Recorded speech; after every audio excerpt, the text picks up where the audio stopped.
There she is. Hey, Hey, there ready? you are. You jumped the gun. You jumped the gun on me. Well, I didn't. I was just gonna come in here and like stalk the thread first because Oh, I see. I have 10. Well, And Vanessa totally blew your cover. So then it made me start going, oh, I've missed her. Oh no, because I'm such a dork at techno stuff. How you doing, baby girl?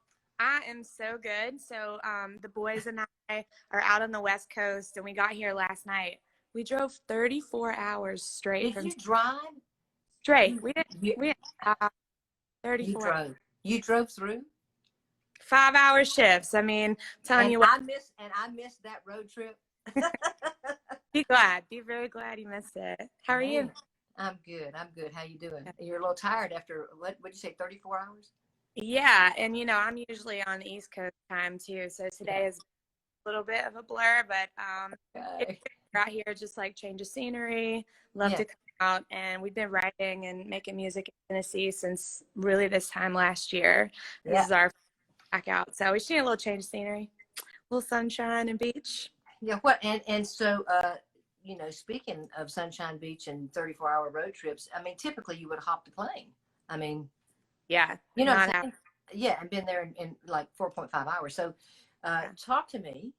And by the way, hey everybody, this is Kimberly Perry of La Band Paris. So talk to me about pandemic. What's that been like for, I mean, obviously, I'm familiar with the family, but tell me what that's been like for you guys.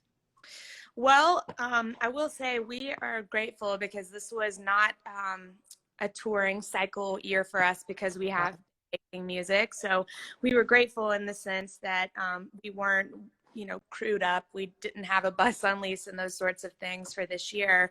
Yep. So a music business standpoint, we got really lucky. My heart goes out though to everybody who was right in the middle of giant tours, who had production and band and crew. So for us in that sense, it's been simple. I will tell you that right before pandemic hit though, Reed, Neal and I had what we thought was a full album written. And then pandemic hit, and the spirit of just the world and then our feelings and our spirit sort of adjusted too. And so we basically scrapped the project and rewrote it in quarantine in our farm over in East Tennessee. So that's been a really fun thing to just reconsider creative. I don't know that we've necessarily had that experience before where it was like, I don't know, we've got to react to the moment, we've got to be present right here, and the things that happened before and that we were writing just didn't feel like they made as much sense. So that was a really you know what, I don't think anybody, I think nobody's had this experience before. I mean, not 100 years, and I'm not quite that old, so the bottom line is we really haven't had this effect, especially on our industry. Yeah. And you talked about how it's affecting like people that we know who are touring, artists that I have, friends that you have, and it wasn't a touring season for you guys, but clearly that's going to be something coming up. I mean, you're a musician, you're an artist, like you said, you've been writing, you've been creating, you had a whole album in the can, you kind of recreated that now and had to rethink that. What's your thoughts on just in terms of trajectory of how do you see this like affecting you going forward? I mean, I do believe for us, it's been more about the timeline, which when you start messing with my personal timeline, that's where I start to get, I realize how impatient I am when my high fives, come on, high five. Everybody says that I talk to from our booking agents to just everybody trying to project will say once there's a vaccine introduced, we all feel comfortable that that's going to be efficient and work. Touring will happen again. Hopefully, that'll be sometime in the first quarter, second latest of next year. So that's what our fingers are crossed. But we for sure are adjusting how and when we put out music based on when we can get back out on the road and support it. It's amazing just how there have been so many cool like projects and songs released during quarantine, but it's how when you don't feel that whole, for lack of a less crass term, the engine of being able to go on TV and do a late night show in the way that we're used to. I know we're adapting at this point, but to be able to do that and then have a, 30, 40 city tour booked, it's just how it all works together to make the music get projected. And it's interesting to not have some of the same forms of that projection right now. What that means, even radio, those guys are really struggling too with just morning drive has been adjusted because everything. The same everything's been adjusted. And what's cool though, what I found to be cool, and conversations like this, it was cool to do my first little kind of live dookie-doo and have Justin Bieber shouted out and came on and sat with me. Rob Thomas came.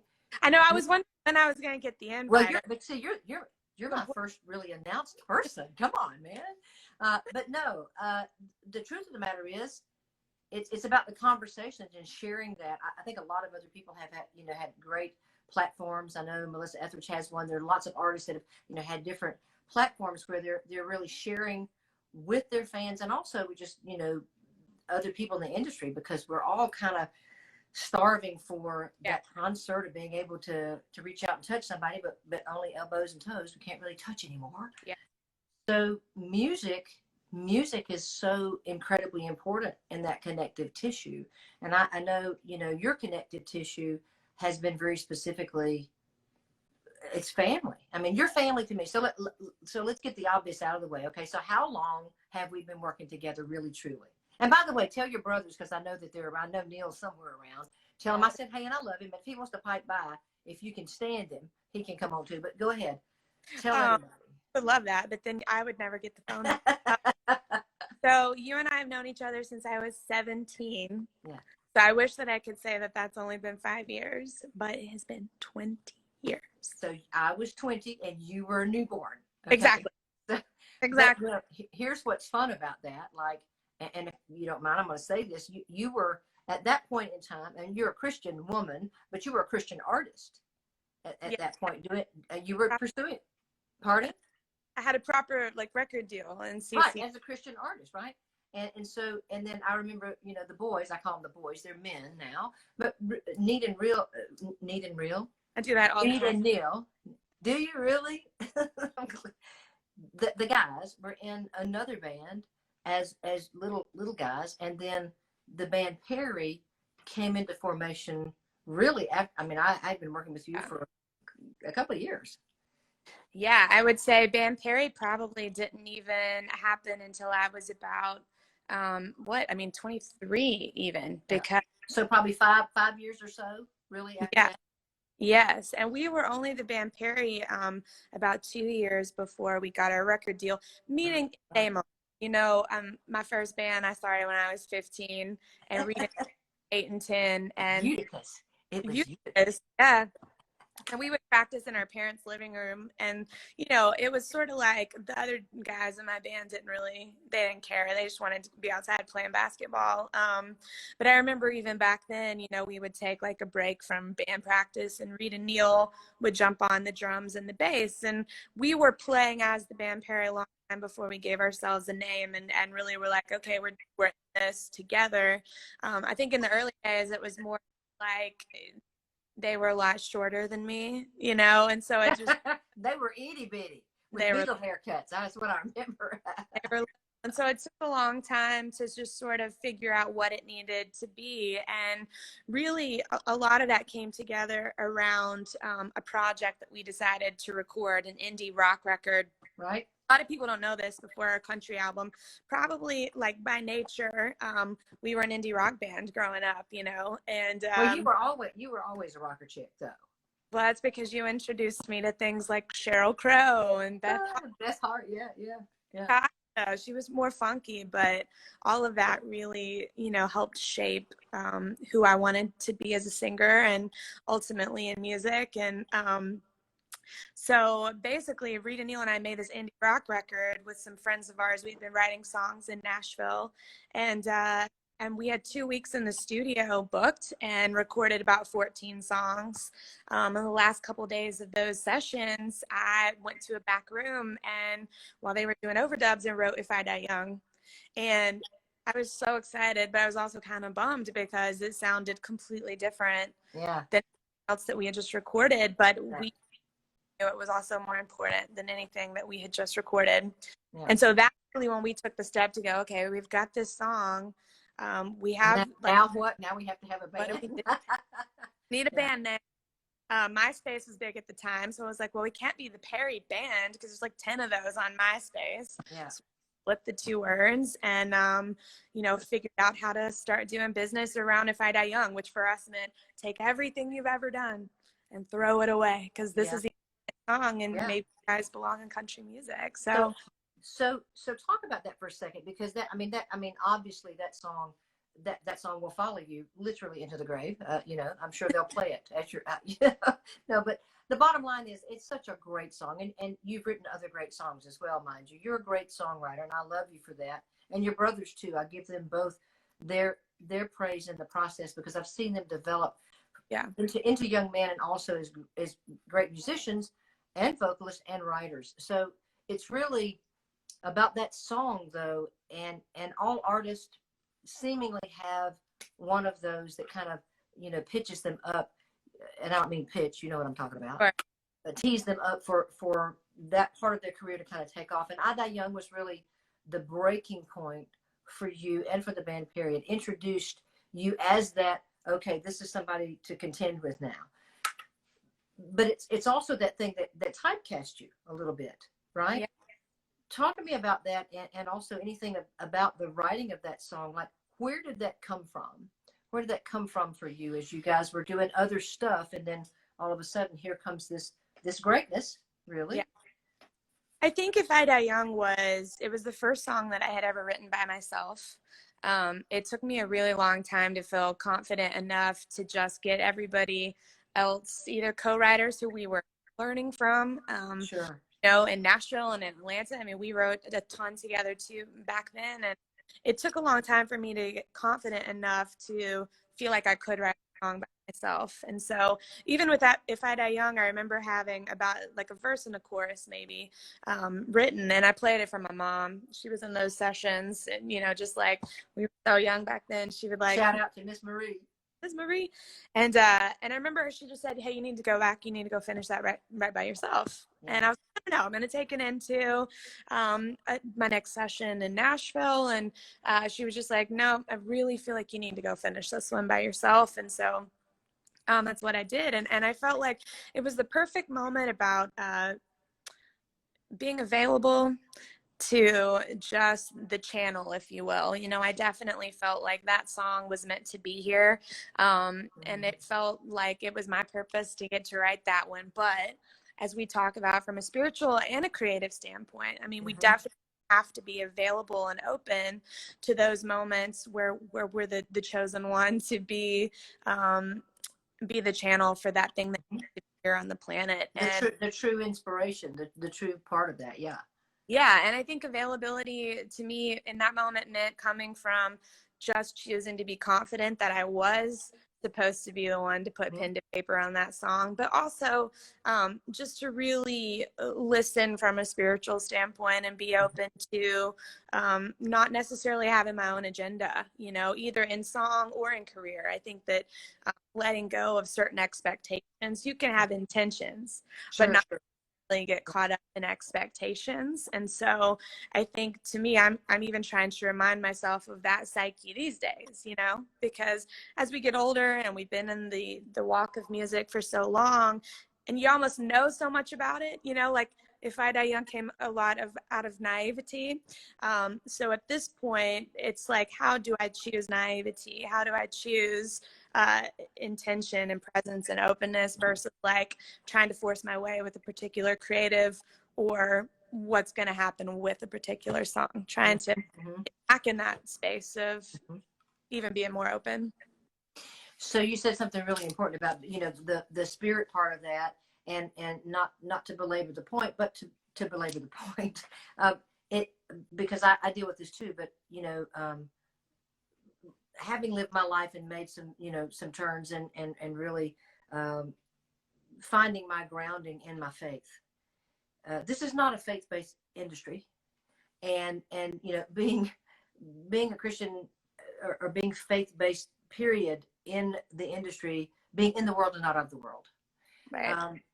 Tell me about that, like, because you have been through the ringer. I know the backstory of that, and not everything is public knowledge, and that's okay. But if you've been in this industry long enough, no matter how good the experience could be, somewhere along the line, you've probably been hit a couple of times. You've taken a hit. You've taken that. So talk to me about that. Just your grounding, keeping yourself grounded to the point to where, and I'm so proud of you now. Like, wow. Like now, because I really feel like you've come into your own, and I mean that for the band, Perry. But talking to you and really seeing you as a young woman entrepreneur, yeah, and knowing you from a teenager to now is like the dopest thing, to really watch that progression, that growth, and to have been included in it and to be a part of that.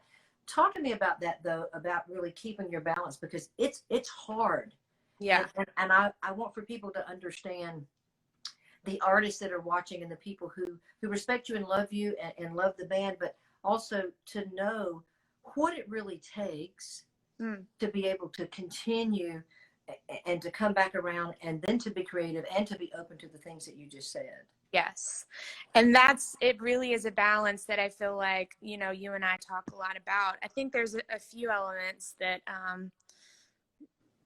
I still have to be really conscious about thinking about. I think, first of all, I asked myself this not too long ago, if faith is being confident of what you hope for and certain of what you can't see.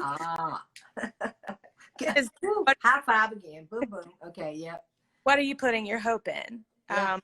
First question that I have to ask myself a lot, again, is the hope in the whole thing working? Is your hope in people's reaction to your creative? Is it your hope so tightly wound that you have one picture in your mind of what, the path and the outcome is going to be? Or is your hope in the sense that, hey, I'm purposed to do this, and I know that if I focus on that, then what's meant to happen with this song or with my career, with me as an artist, that will come to be, So for me, even these days, and we've been really, really, we have such an incredible opportunity that we've been given since day one. And so many people on this thread love you guys so much, who are our foundation and who support us every day. And we've been really blessed with that.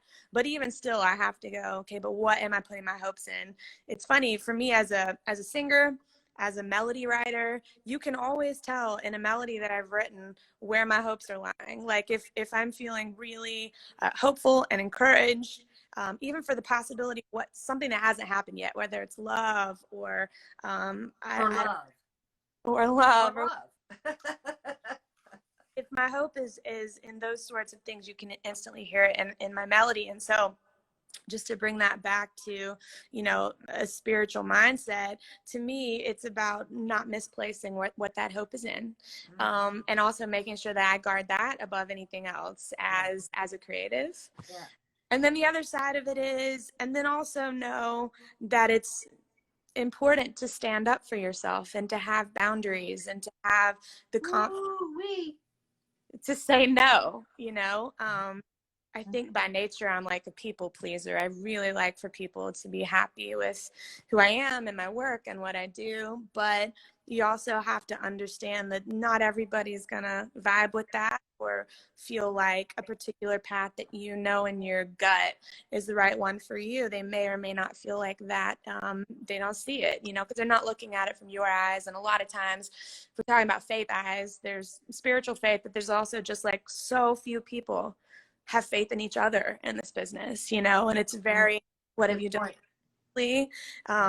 And so you really have to keep that faith in yourself, even when it seems like faith around you and in you is waning a little bit, and just keep plowing through and having those boundaries and working super hard, because those tides end up turning again if you outlast the process. So those are just some of the things that I think a lot about. You know, we've gone through so many professional and personal transitions, and we've all been motivated by whatever felt important piece of music and statement that we needed to make in the moment. And that's carried us into a lot of different fields sometimes. And I don't feel like we have done everything perfectly, but I do feel like we've done it with perfect intention. And you know, I'm pretty proud to say that at this point, and super excited to see where that takes us next. Yeah, and I think that I always think about the integrity of intentions, and one of the things, you know, Jesse and I talk about this a lot at the studio. Jesse Onaston, who works with me, you know, Jesse, and we talk about, you know, we're going to pour ourselves into the production that we do because the integrity of the project matters. Yeah.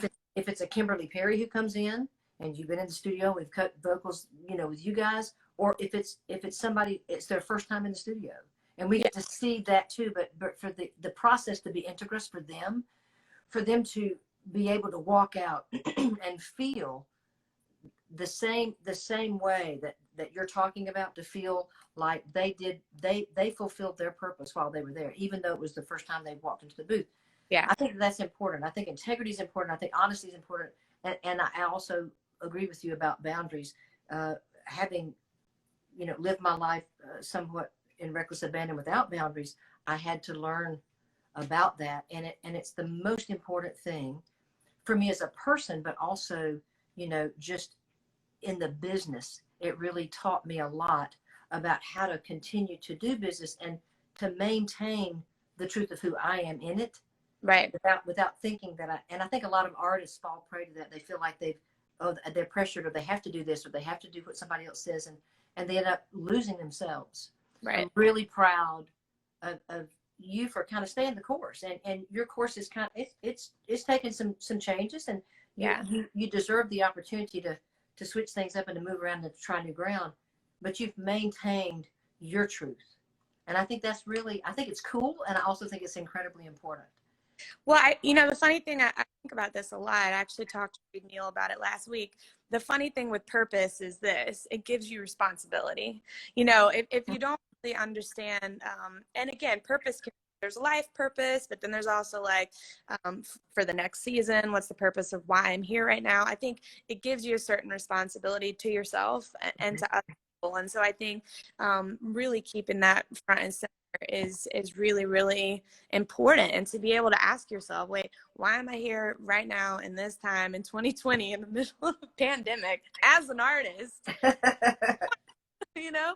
And I think really having that center point of purpose that gives you responsibility, I think that to me is one thing that you can hold on to when everything else in the wild world of art and music feels unstable, you know. And everything is unstable right now. We kind of, you know, the world, God's earth is kind of rocking on, but we the people are kind of the problem. I think that we're having to figure this out, and music, the music business is gonna, as long as the world doesn't implode, we're gonna continue on. We just have to figure out what the new normal is. And I think, you know, I had a question this week from one of my former students who is also a teacher, and she was asking about how to encourage the young artists, and because they're stuck at home. The opportunities now for them to be able to play, even just, you know, doing a singer-songwriter night or a club, or so, it's like totally gone. And their inspiration is just like, oh, well, you know, is this ever going to get better? The first thing I wanted people to know is we feel the same way. Yeah. It's not just them, you know, that their hopes are perhaps crushed a little bit, and their spirits are a little bit, you know, kind of depressed. I guess is the best way to say it. And what advice would you give them? I mean, as a young artist, and as an artist yourself working right now through all of this, what advice would you shout out to them to kind of stay the path, keep the focus, and keep your inspiration, you know, bubbling up from the inside out? and not really being dependent on the outside in. I mean, that's great. We have great fodder right now to be able to, write about. Yeah. But talk to the young artist. I think it's a really good time to just be able to feel comfortable, to be still enough to really work on your craft. I mean, that's one thing. Be still and know. That's my verse. Go ahead. You can now, right? We all are, and guess what? Not just in music, but restaurateurs and everybody basically, except for Amazon and that we're buying our grocery things online, are having to be still. So the cool thing that I've gotten to do in the middle of the pandemic, I've gotten to know so many new artists, and they've either reached out on DMs or through mutual contacts to just go like, hey, what should I be working on right now? And so I think it's a really cool time to just, be it your voice or your instrument or honing your craft, being comfortable to just rest in it and go, yes, of course the world's going to get back to a new normal, but music will get back to touring. We will have opportunities to make music a shared experience again, I believe, in a year from now, if not a little bit less. But what are we serving people when everybody starts to pay attention again? What are we giving them? What has this for? So like I said, even for us, we became acutely aware that we were making the wrong record. And so we scrapped it and so that's been time well spent. I mean, there was a temptation in the beginning to just put out whatever we had at the moment and to get a little panicked, and thank God we have each other, because at least one of us was like, no, let's just chill. Let's lay back. Which one was that? I think it would take credit. No, Reed's the one who's not there. It wasn't me. So I feel like it's just a good time to hone the craft and to just be still in it. And I don't know, I'm a competitor. I like that. Music is also, it's like my basketball. It's my sport of choice. So I am a competitor. There's something in my mind too that also made me relax to go, but guess what? Everybody's having to be still. It's not like I'm still and everybody else is getting to make progress and be out playing music live. No, we have a moment. So deep breath, and what are we serving up when the world starts to listen again? I think that's a really good point. And I actually hope that it encourages all the professional musicians to really raise the bar, because I mean, let's be honest, the music industry as a whole, and music, there's great music that's created all the time, but we've kind of ended up in the toilet a little bit from a general perspective, and it's kind of nice to all of a sudden have to go, hey, wait a minute, we can do better than this, we can be better than this. Can we dig a little deeper? For sure. I also pay attention a lot to like the fashion industry. It's fascinating to me, and I follow this website. She's gonna love that you just said that. I follow this website called Diet Prada, which is kind of like, it can get brutal towards design, but they said this really interesting thing last week. They were talking about those designers who've really risen to the occasion of elements that were given, and even being better than they were outside of these elements. And it was a really interesting story. I even think, like, back in the early days of like the White Stripes, they used to say, like, why did you guys limit yourselves to a black, red, and white palette and drums and guitar, and Jack White would always say, like, because if I have fewer elements to work with, it forces me to be more creative. And so it's kind of an interesting time, I think. That's cool. I like that. Yeah. What's your I have lots of Kimberly Perry stories. Oh man. What's your favorite Mama Jan story? I was thinking about this earlier today. We have so many. Be careful. I know. There are two that really stand out to me as like, these were moments that felt like they changed the way that I thought about myself in music. Okay. So the first one would have been, and you know this story because I tell it all the time, but it was the first session that I had with you. 17 years old, coming from Mobile, Alabama, painfully shy. I'm really an introvert by nature, me too. I mean, me too, really. Really. But I was so like panicked because you were working with Usher and Rob Thomas. I just couldn't even believe that I was getting to have a session with you. But I remember the first you do was sing happy birthday. Yeah. Like I still do that. You do that. That's part of the eval. And Smith method.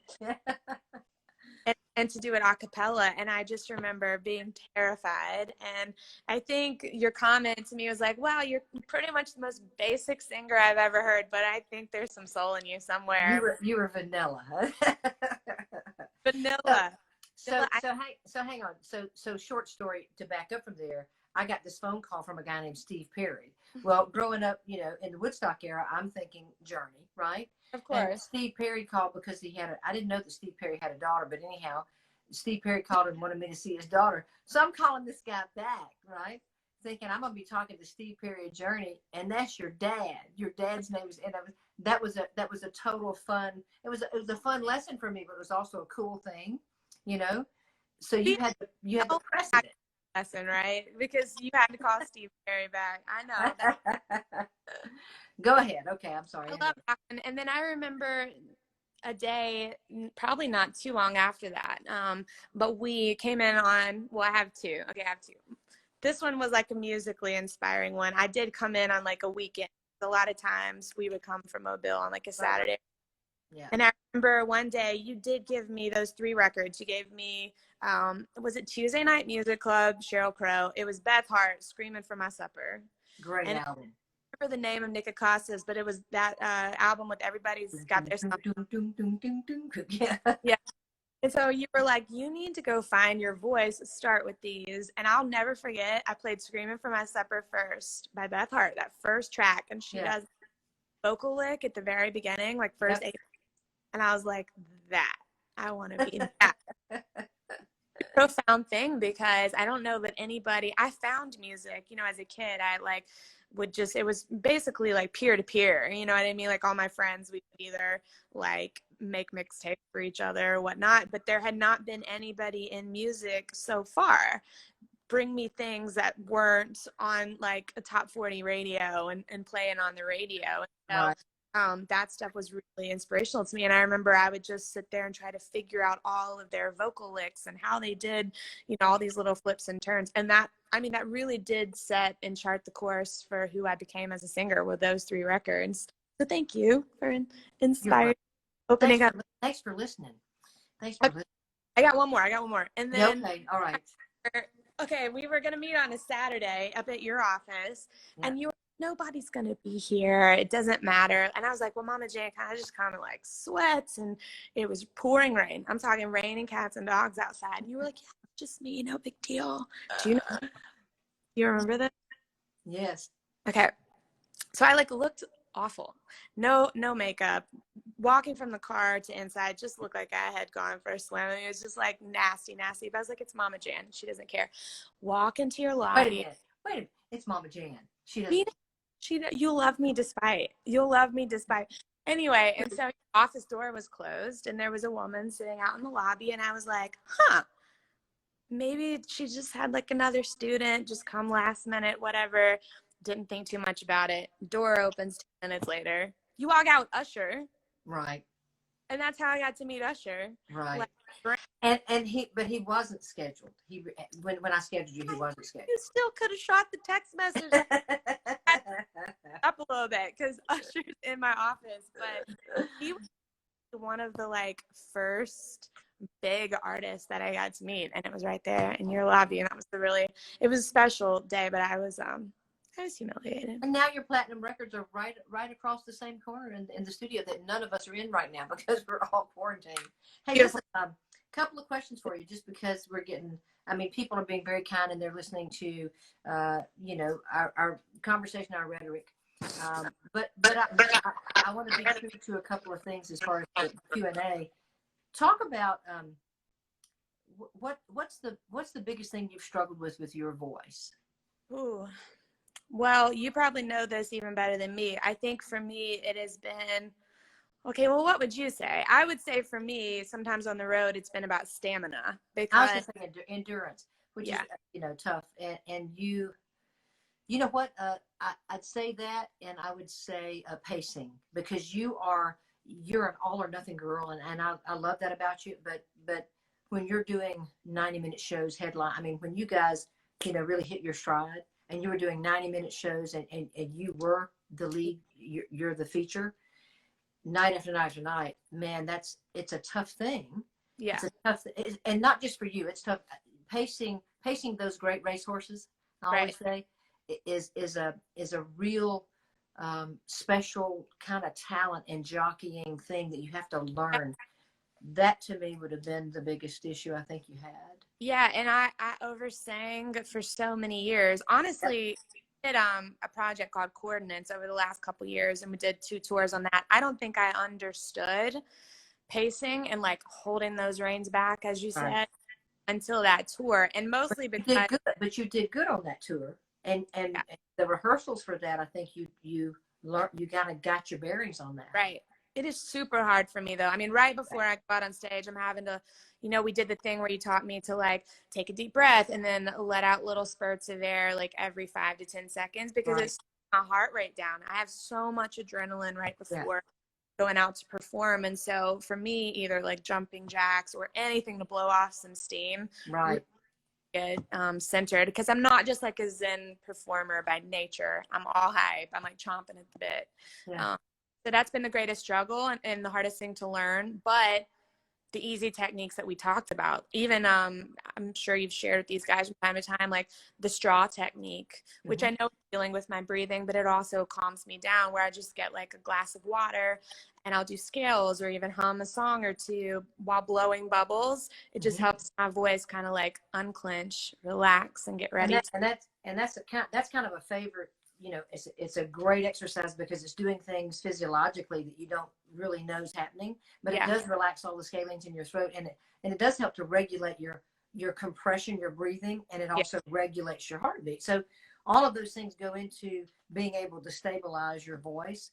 And I think you've done really good with being able to do that, to kind of pace yourself better at this point. And you're a more seasoned performer too. I mean, I remember Rob Thomas, the first time he blew his voice out like 3 weeks the first tour, just because he was like, he was so frenetic, and he's so incredible now. And watching him do a 90-minute show and walking backstage and hear him talk, it's like, oh, it's so great. What's he still got his voice. For sure. Yeah. Overwhelming amount of discipline. One singer that I saw, Billie Eilish, on the Grammys this year, she was having to perform that really, I mean, she sings soft by nature, but this was like ballad. Yeah. On national television on the Grammys, I was so struck with just how disciplined of a vocalist she was, for this very reason, not just hitting all the marks, but like to take that deep breath and settle right in to the circumstances that she was in, and to be like 17. That was really, really kind of a moment. I was yeah, I mean, and I think even still there's lots for her to learn. I remember, she was singing, I think, on the Oscars, and she did, the memorial section, and I thought the song was pitched too low for her. And it's equally, bad for singers to sing too low as it is too high. So, there are moments like that where people want to, play it safe, and it's like, nah, maybe that should have been up a half step or something, Right. But she's definitely an interesting young artist, and I'm kind of curious to see what's gonna come out of her, especially with the time in the pandemic too, like what's going to be happening. You had some difficulty initially with falsetto and strengthening that. You had good punch in your chest voice and were relying on that. Yeah. Can you share anything about the work you've done with your falsetto? Because now, I mean, you've got pretty equal use and pacing of both. Yeah. And I think your chest voice is stronger. I mean, since I've known you, you've just continued to build great strength and tone into that. Can you give people any, tips or things that are struggling with their falsetto and their crossover?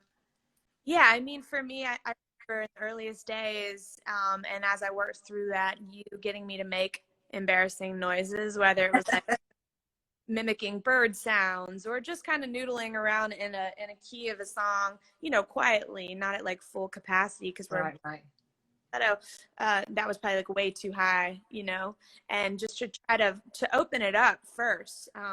But, and to not be afraid, look, you can do it in the shower, you can do it in the car by yourself. You don't have to have like an audience to make these awful noises, but just to find the physiology of being able to go from chest voice to falsetto without popping the clutch.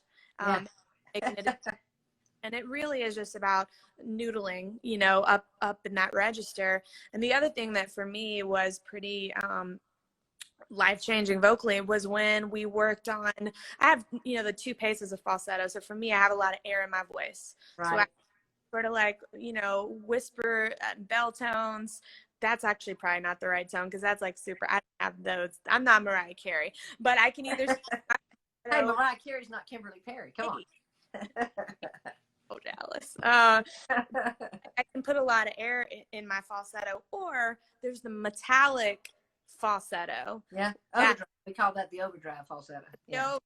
When we found that, I was like, even my live pacing and endurance to be able to go to that place, right.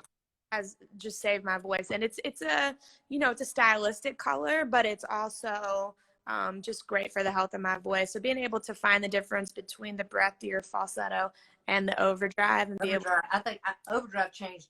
I think that changed the trajectory of your singing career. Really, it wasn't anything else. When we, I knew that you could get there, you know. Yeah. But when you really landed on that and you got it, and then you started kind of incorporating that, and had command of that. Yeah. That was a proud moment. Yeah. Yeah.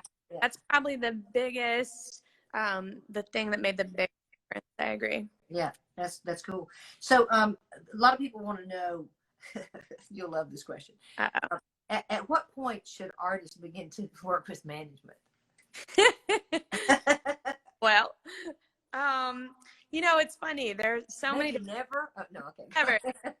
It depends on you. You know, it depends on the artist. I mean, somebody. We're always kind of, we self-manage a lot too, in the sense that, you know, we love to cast the vision. I even like to do a lot of the business stuff and really build business relationships. I just like it. So our relationship with our managers has always been, they come in around what we do and they support and they advise. But we also take care of a lot for ourselves as well. It's like a great balance. Some artists who just want to write songs and just want to sing, they need a manager from everything, picking up your laundry all the way to like career strategy. And so maybe that's more important to find earlier in your career. It depends on, you know, what you want and what you need. And sometimes those needs change as the career evolves. And those managers can change. And you know what? And sometimes they should.